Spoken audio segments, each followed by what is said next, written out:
6. ¿Cómo se intentó hasta el presente explicar el interés?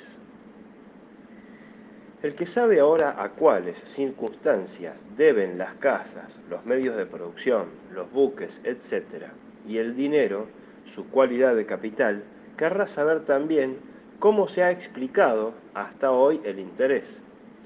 Quien desee profundizarse en la materia encontrará un análisis minucioso de las diversas teorías en la obra de von Boehm-Bauer, Capital e interés del capital, la cual he tomado la siguiente clasificación. El autor plantea la pregunta ¿de dónde y por qué recibe el capitalista el interés? Y de acuerdo a las respuestas que obtiene al respecto, clasifica las teorías en la siguiente forma. Primera, teorías de fructificación. Segunda, teorías de productividad. Tercera, teorías de usufructo. Cuarta, teorías de abstinencia. Quinta, teorías de trabajo. Y sexta, teorías de explotación. Como von Bauer no se limitara a criticar estas teorías, sino que formulara también una propia, resultaba casi inevitable que, al examinar aquellas, lo hiciera influenciado por la suya y, por consiguiente, su atención se viera atraída especialmente por aquellas citas que, en uno u otro sentido, se referían a su teoría. Lo hizo quizás desechando citas que, consideradas bajo otro punto de vista, ganarían mucho en importancia y merecerían tal vez una investigación más profunda que la dispensada por von Bauer. Así encontramos en página 47 siguiente exposición. Sonnenfels, bajo la influencia de Forbonias, ve el origen del interés en la interrupción de la circulación monetaria provocada por los capitalistas, los acaparadores del dinero, que no lo sueltan si no se les concede un tributo, un interés. Le atribuye al interés mismo toda clase de efectos perniciosos que encarecen las mercancías, que resta ganancia a la actividad, querría decir, el producto del trabajo en provecho del poseedor del dinero. Hasta califica a los capitalistas de gente que no trabaja y que vive del sudor de las clases laboriosas.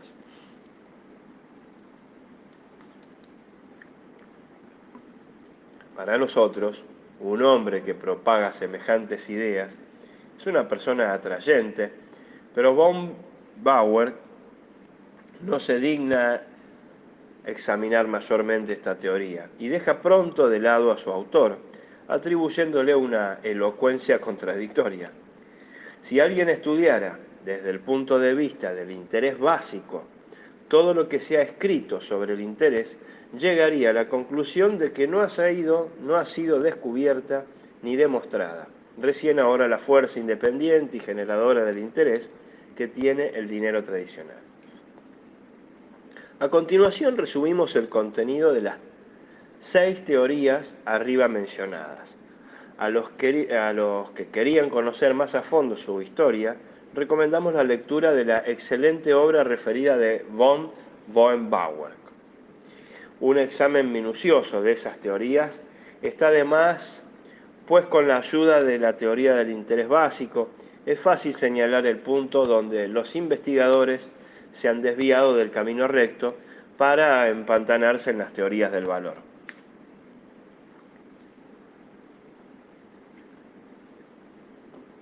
Primera, la teoría de la fructificación. Haciendo un salto mortal de ideas, deduce el interés de la renta territorial porque con dinero se adquiere un campo que da interés. Es necesario también el dinero y cuanto con él se compre produzca interés. Convenido, pero esta teoría no aclara nada, ya que no explica por qué, con un dinero declarado incapaz de producir interés, se puede comprar un campo que lo produce. Entre los hombres que difundían esta teoría figuraban Turgot, Henry George, y es inexplicable cómo estos bravos hombres cayeron en semejante compañía. Probablemente tratase de simples opiniones que ellos emitieron para provocar la discusión y llamar la atención de otros sobre el problema del interés. Segunda, la teoría de la productividad. Explica la razón del interés sosteniendo que los medios de producción, o sea, el capital, apoyan la producción, o sea, el trabajo. Es muy cierto, pues, ¿qué haría el proletario sin los instrumentos del trabajo? Pero resulta que el aumento de los productos ha de beneficiar también natural y lógicamente al poseedor de los medios de producción. Y esto no es cierto, ni menos aún lógico, como podrá verse con el hecho de que el trabajo y los medios de producción no pueden separarse y que nadie sabrá indicar qué parte del producto corresponde a los medios de producción y qué otra el trabajo. Si debiera deducirse el interés del hecho de que el proletario produce más con los medios de producción que con sus manos, entonces, en la mayoría de los casos, ya no quedaría absolutamente nada para el obrero, pues ¿qué haría un agricultor sin arado y sin campo y que un maquinista sin el ferrocarril? El trabajo y los medios de producción son en absoluto inseparables. Y la distribución del producto entre el poseedor de los medios de producción y el obrero ha de determinarse por otros factores que no por el grado de apoyo que prestan a la producción de mercaderías los instrumentos de trabajo. ¿Dónde están esos factores?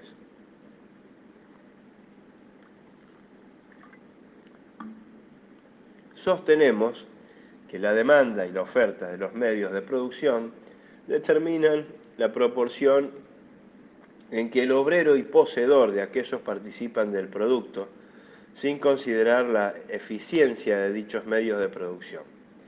Ellos intensifican el trabajo, de ahí su demanda por parte del proletario. Pero esta demanda no puede determinar unilateralmente el interés, sino que ha de intervenir también la oferta, la distribución del producto entre obreros y capitalistas depende, pues, de la relación en que se halla la demanda con la oferta. El capitalista podrá esperar un interés de sus medios de producción siempre que la demanda exceda a la oferta. Y cuanto mejor, cuanto más eficiente sea el instrumento de trabajo que el capitalista pone a disposición del obrero, tanto más crece con el producto la oferta de medios de producción, y tanto más baja el interés. Pero según esta teoría de productividad, debería ocurrir lo contrario, o sea, cuanto más eficientes sean los medios de producción, tanto mayor el interés. Si se duplicara en general el grado de eficiencia de los medios de producción, instrumentos de trabajo, ello ocasionaría, según esta teoría, una ganancia fabulosa para los capitalistas. Mientras que en realidad la oferta superaría muy pronto la demanda de medios de producción y el interés bajo la presión de la oferta, desaparecida por completo, suponiendo que el dinero fuera incapaz de impedir tal desenvolvimiento. La teoría de la productividad no puede explicar el interés, porque considera el capital desde el punto de vista estático, como materia, y no bajo el aspecto dinámico, como fuerza. Ella ve solamente la demanda, originada por la utilidad de los instrumentos de trabajo, y prescinde de la oferta. Para ella, el capital es simplemente materia. No ve las fuerzas que se requieren para transformar esta materia en capital.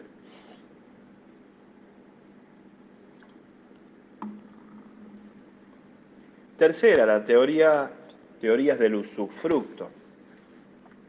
Representan un vástago de las teorías de productividad, dice von Boembauer. Pero él enrieda por completo la sencilla idea en que se basa la teoría de productividad, al convertirla en un problema del valor, sin nombrar empero las teorías del valor a la cual tendrá que referir sus explicaciones. Cuando habla del valor del producto, podría ser pensar en la relación en que se intercambian las mercancías. Pero, ¿qué se van a imaginar bajo la expresión valor de los medios de producción? Los instrumentos de trabajo se cambian solo por excepción. Tratándose de ellos, se habla de rentabilidad, no ya de precio. Y cuando, en un caso excepcional, un empresario enajena su establecimiento, entonces el precio de venta se determina por el dividendo, como lo prueban las fluctuaciones diarias en las cotizaciones de las acciones industriales, así como por el hecho de que el precio de venta de un campo corresponde a la suma cuyos intereses equivalen a la renta territorial. De lo contrario, ¿qué teoría del valor podría aplicarse a un campo? En cambio, si la fábrica se vende en partes, vale decir en sus componentes, entonces ya no se trata de los medios de producción e interés para determinar su valor, sino de mercancías y precio. La mercancía se produce para la venta, el medio de la producción para el uso propio, o para ser prestado como capital. Entonces, ¿existe acaso una teoría del valor que sea al mismo tiempo aplicable a las mercancías, a los medios de producción, al precio y al interés? Una niebla impenetrable envuelve este panorama económico. Dice, por ejemplo, el autor en la página 131, es obvio que, aunque se haya comprobado que el capital tenga la capacidad de producir o fomentar una mayor producción de mercancías, esto no autoriza aún a asignarle el poder de producir más valor del que se había logrado, de otro modo, o más del que él mismo tiene. El referir estos últimos conceptos durante la prueba de los primeros tendría evidentemente el carácter de simulación de una prueba no demostrada. Puede ser que lo dicho aquí sea lógico para cuantos tienen el mismo concepto de von Bauer sobre el llamado valor, la materia del valor, la producción del valor, las máquinas del valor, los conservadores del valor y los petrefactos del valor. Pero ¿cómo pueden suponer él que todos los lectores tengan la misma opinión en su asunto? ¿Acaso no existe ya la cuestión del valor? Para muchos es obvio que donde se trata exclusivamente del concepto del valor, se piensa tan solo en mercancías de determinada calidad y cantidad que se pueden canjear. Pero el que así concibe el valor encuentra naturalmente que la capacidad del capital para producir mayor cantidad de bienes comprende a la vez de producir mayor valor, si el uso general de la máquina a vapor duplica, por ejemplo, el producto del trabajo. Entonces cada uno va a canjear por sus productos duplicados la doble cantidad de mercancías. Ahora bien, si llama valor de sus productos a lo que obtiene en cambio por ellos, entonces canjeará también exactamente un doble valor por sus productos que ha duplicado la máquina a vapor. Cuarta, la teoría de la abstinencia o continencia de Señor se inicia bien al explicar que el interés es causado por la desproporción existente entre la demanda y la oferta de los medios de producción, pero se queda en mitad del camino. Señor considera a los hombres como derrochadores que prefieren vivir en la disipación unos días y pasarse el resto del año de prestado, pagando intereses antes que renunciar al goce inmediato. De ahí la escasez de los medios de producción, de ahí la desproporción entre la oferta y la demanda, de ahí el interés. Las pocas personas que practican la continencia ven en el interés recompensa por su rara virtud, y aún esos pocos practican la sobriedad, no porque prefieran el goce futuro al derroche actual. ni tampoco porque deseen ahorrar como jóvenes para la boda, como hombres para la vejez, como padres para sus hijos, sino solamente porque saben que el ahorro les rinde interés, sin que este premio a la virtud también ellos vivirían al día. No guardarían papas para la siembra, sino que devorarían toda la cosecha en una gran comilona. Sin interés no habría aliciente para formar y guardar un capital, pues el goce presente es siempre y naturalmente preferible al futuro, ya que nadie sabe si alcanzará a vivir para disfrutar la riqueza acumulada. Si la naturaleza del hombre es así, cuán abnegados aparecen a su lado la abeja y la vizcacha. Cuán abnegados parecen a su lado la abeja y la vizcacha.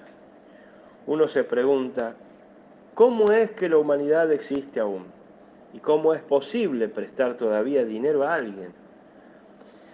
Quien administra tan mal el patrimonio propio no resistirá la tentación de sacrificar con el patrimonio ajeno el goce futuro por el dulce placer actual. ¿Y cómo va entonces a pagar el interés y devolver el capital? Si nuestros antepasados hubiesen consumido ya en el mismo verano sus provisiones de invierno, ¿gozaríamos acaso de nuestra existencia actual? ¿O es que nuestros padres renunciaron al goce inmediato porque las provisiones guardadas en los sótanos producían intereses? Es decir, aumentaban en valor, calidad y cantidad. Sin embargo, hay algo de cierto en esta teoría de Señor. El interés debe su existencia, sin duda, a la escasez del capital. Y esta escasez solo puede proceder del derroche. Pero, caso notable, los que pagan el interés no son los derrochadores, sino quienes lo perciben. Por cierto que los capitalistas no disipan su propia riqueza, sino la ajena, puesto que recae sobre los demás la desocupación que ellos provocan mediante la interrupción de la circulación monetaria, con objeto de exprimir el interés básico. Los capitalistas despilfarran la riqueza ajena, derrochan las energías del pueblo laborioso, ahorrativo, y dejan que se pierda por cuenta de otros. Mercaderías por valor de millares de millones en tiempos de crisis, so pretexto de superproducción y a fin de que no sobrevenga una superproducción de capital con la consiguiente baja del tipo de interés. De ahí la escasez del capital, de ahí el interés. No a los obreros, sino a los capitalistas deberían recomendarse la moderación en el derroche del trabajo. Los obreros han demostrado ser capaces de practicar la abnegación, abstinencia hasta el hambre, cuando se trata de arrancar al capital una parte exigua de su botín. Han demostrado una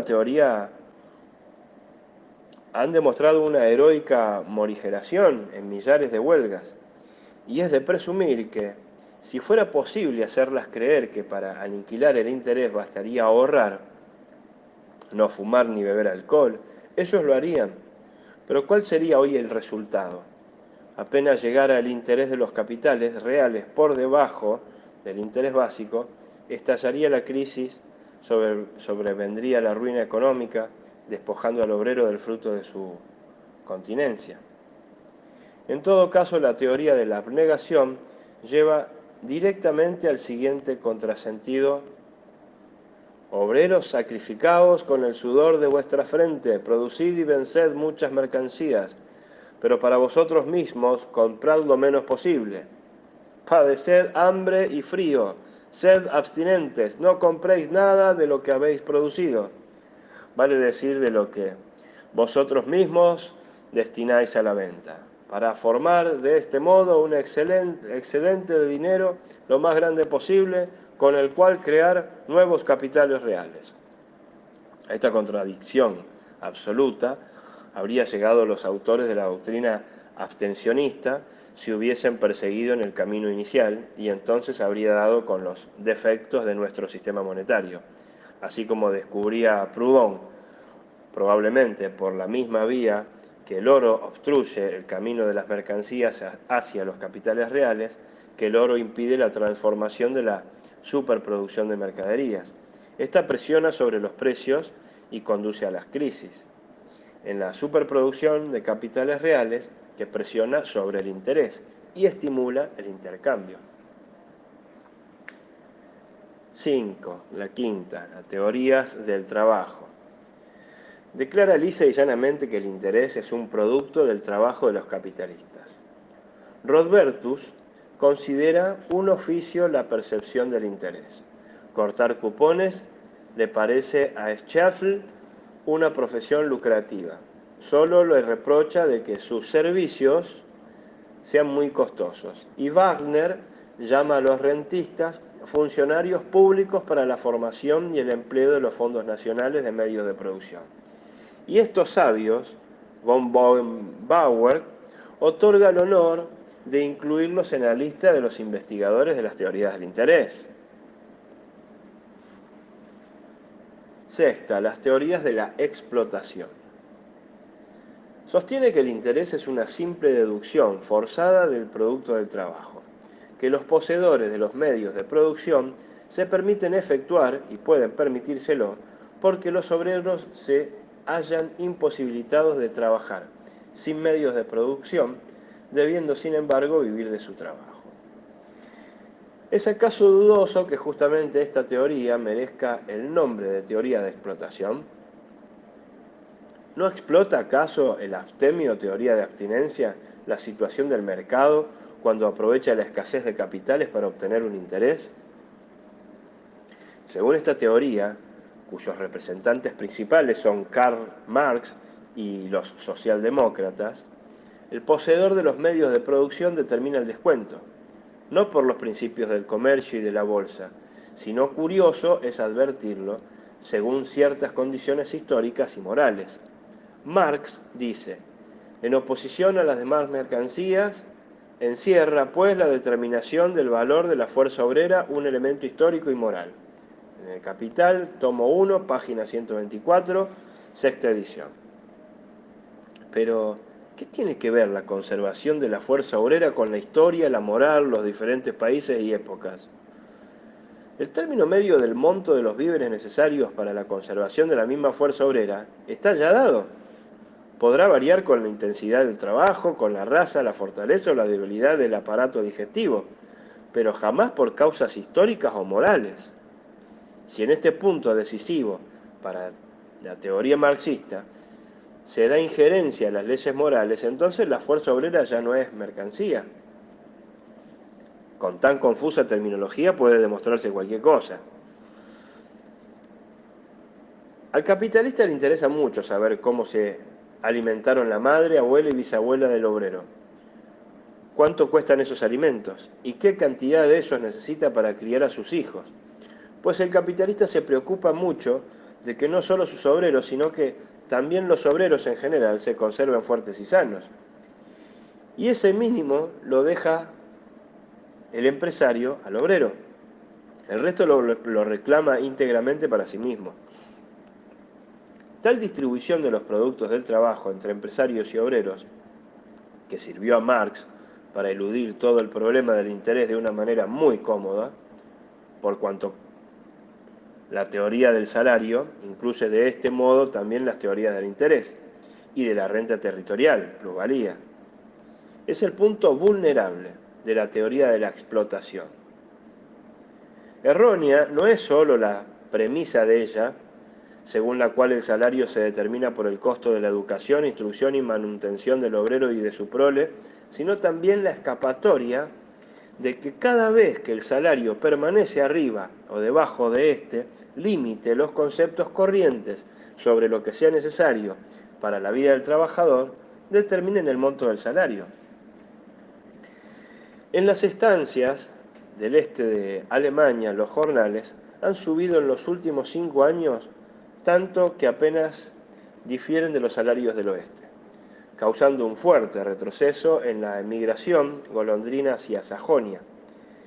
Esto se leía en los diarios en 1907. Cuán pronto cambian los conceptos corrientes sobre lo que necesita el obrero para la vida. ¿Cuán pronto cambian los conceptos corrientes sobre lo que necesita el obrero para la vida? En la bolsa los precios cambian, por cierto, aún con mayor rapidez, pero con todo no es posible considerar como evolución histórica un periodo de 5 años. En el Japón los salarios cuadruplicaron en muy poco tiempo, pero con toda seguridad, no porque los conceptos corrientes sobre hambre y saciedad hayan cambiado tan rápidamente. Esta explicación de las contradicciones con que tropieza a cada paso la teoría de la explotación lleva el sello de su error a la vista. A semejantes escapatorias recurre solo quien se ve en apuros. Con el mismo derecho podría formularse la teoría de la explotación en la siguiente manera: todo cuanto el capitalista necesita para vivir decentemente, conforme a los conceptos históricos y corrientes, y para dejar a sus hijos una herencia apropiada, lo toma simplemente del producto del obrero. El resto lo arroja, sin medirlo ni contarlo a los obreros. Esta manera de precisar la teoría aventajaría mucho a la de Marx, porque parece más lógico que el capitalista piense primero en sí mismo antes de averiguar si el obrero puede arreglarse con el sobrante. La implantación de los derechos aduaneros al trigo también aportó por su parte a todo el mundo la prueba de la verdad de este punto de vista. Es asimismo algo arbitraria la explicación del origen del proletariado, tan necesario para el interés. El hecho de que la gran industria sea muchas veces más ventajosa que la pequeña no es razón para que necesariamente deban aprovechar la ventaja los propietarios de los grandes establecimientos. Esto habría que demostrarlo primero a base de una sólida teoría de salarios. Actualmente produce el capital término medio del 4 al 5%, y es indiferente que se trate de una máquina a vapor de 10 o una de 10.000 caballos. Y aunque la gran industria tuviera siempre ventaja sobre la pequeña, ello no probaría de ninguna manera que los propietarios de establecimientos pequeños pasarían a ser proletarios. Los artesanos y campesinos no son ni necesitan ser tan torpes como para permitir que la explotación en gran escala los ahogue. Se defienden asociando sus pequeños establecimientos en una empresa grande, cooperativas, tamberías, trilladoras, sociedades, etc., con las innumerables ventajas de la industria en pequeña escala. Tampoco es privilegio de las empresas grandes que sus acciones deban quedar en manos de los rentistas y no en poder de los obreros. En una palabra, no es tan fácil explicar el origen del proletariado. La dificultad disminuye cuando se toman en consideración las leyes de la renta territorial y la expropiación violenta hecha por la espada. Pero, ¿cómo se ha formado entonces el proletariado en las colonias? Pues allí la espada no ha reinado y la tierra libre se extiende a menudo hasta las puertas de las ciudades. Las colonias alemanas del Brasil, Blumenau, Brusque, surgieron muchas industrias, especialmente fábricas de tejido, en las que trabajan las hijas de los colonos en condiciones míseras, por un salario insignificante, al mismo tiempo que los padres, los hermanos y los esposos tienen a su disposición tierras fertilísimas, de extensión ilimitada. Centenares de hijas de los colonos alemanes están ocupadas de sirvientas en San Pablo. En vista de la libertad de tránsito, de la facilidad con que el proletario pueda emigrar a países despoblados para adquirir así tierras, y de la manera sencilla con que cada uno puede, por medio de las cooperativas, gozar de las ventajas de las empresas grandes, no es tan fácil explicar. No solo la conservación, sino también el aumento del proletario máximo, cuando la legislación civil moderna tiende a proteger al proletario contra el despojo. Pero aparte de la espada, aparte de la ventaja de las grandes empresas y de las leyes de la renta territorial, existe todavía otra institución que en realidad puede explicar la existencia de las masas proletarias, pero que los teóricos del interés pasaron por alto. Nuestro dinero tradicional está en condiciones de convertir por sí solo las masas populares en un proletariado. No necesita para ello aliados. El proletariado es el complemento necesario y forzoso del dinero actual, sin recurrir a subterfugios ni a la violencia, sin titubear. Podemos deducir el proletario directamente de él, pues forzosamente ha de acompañar a nuestro dinero la mendicidad general. La espada ha desempeñado su papel con eficacia en tiempos pretéritos, despojando al pueblo de sus medios de producción. Pero ella no es capaz de retener el botín. En cambio, el botín es inseparable del dinero. El interés está más firmemente adherido al dinero de la contribución de sangre y a la renta territorial de la espada. En resumen, es posible que muchos participen en el despojo del pueblo, utilizando para ello las armas más diversas, pero todas estas se oxidan, se mellan, y solo el oro no. Esto puede jactarse de que el interés no será arrebatado por ninguna división de herencias, ninguna legislación, ninguna organización cooperativista o comunista.